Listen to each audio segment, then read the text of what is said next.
natin. So, sa girlfriend, okay, LDR, pero okay na okay. Sa ano naman, sa mga parents? Oh, sa parents. Okay na po sila, ma'am.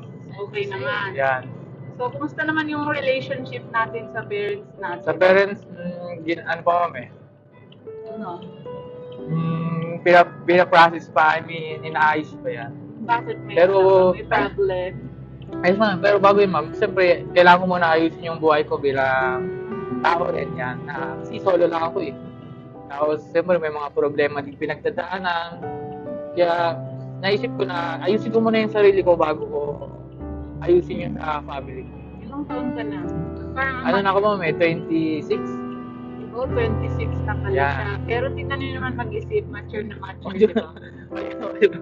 So, if okay lang na i-share yung ano, Background. yeah, like sa parents, gano'n.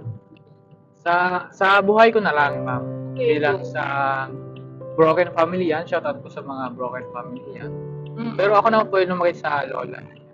Kasi ang sabi ko ng mga tinirahan ko, lalong-lalo sa lola. 4 months daw po iniwan na po ako sa tita ko yan. Oo. Pero nung makulit daw po ako nung bata eh. Kaya nung 6 months daw po, binigyan ako sa lola ko yan.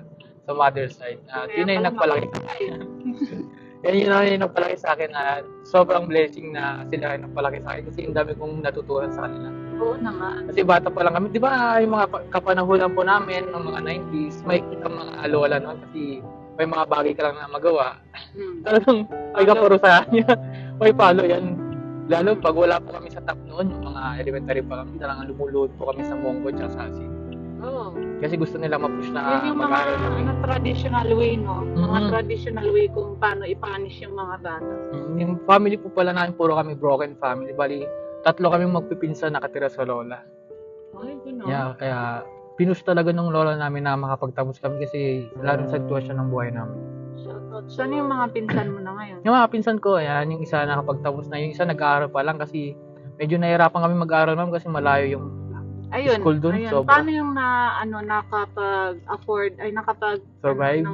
ng survive ng educational mo? Ang Saan pa mga naging tuition? ano lang ng ano ko ma'am, pag-aaral. Sa ano lang eh, sikap lang ma'am, kahit yung school kasi nung high school pa lang, malayo na ma'am. Naglalakad Mm. kayo. Malayo na yung lalakarin mo kasi Ano yung sasakyan. nag-working? May mga ganong working student? Bali, ano lang din mo eh, pag probinsya, yung pag may tanim-tanim lang, kasi ang oo. pasok nun ma'am, umaga hanggang hapon. Oo, sa probinsya, dating nga eh. Meron ka sa lang po mga pang lunch probinsya, yan. whole day. Malaki na yung 25 sa amin noon kasi pamasahe, 5 Oo. hapon, umaga hapon yon. Pero pag wala, lakad ka lang talaga. Tapos ang pagkain din ma'am, 20 yan. Mm. 20 kaya yung 25, pampasok mo yung 5, yung 20 na yung pangkain mo, lakad ka na lang pauwi pa agad. Para lang ano, no? Para Siyempre, mapagtapos kailangan yung pagkain. mabusog ka eh. Yan kasi, siyempre hindi naman tayo ganun nasusuporta ng parents.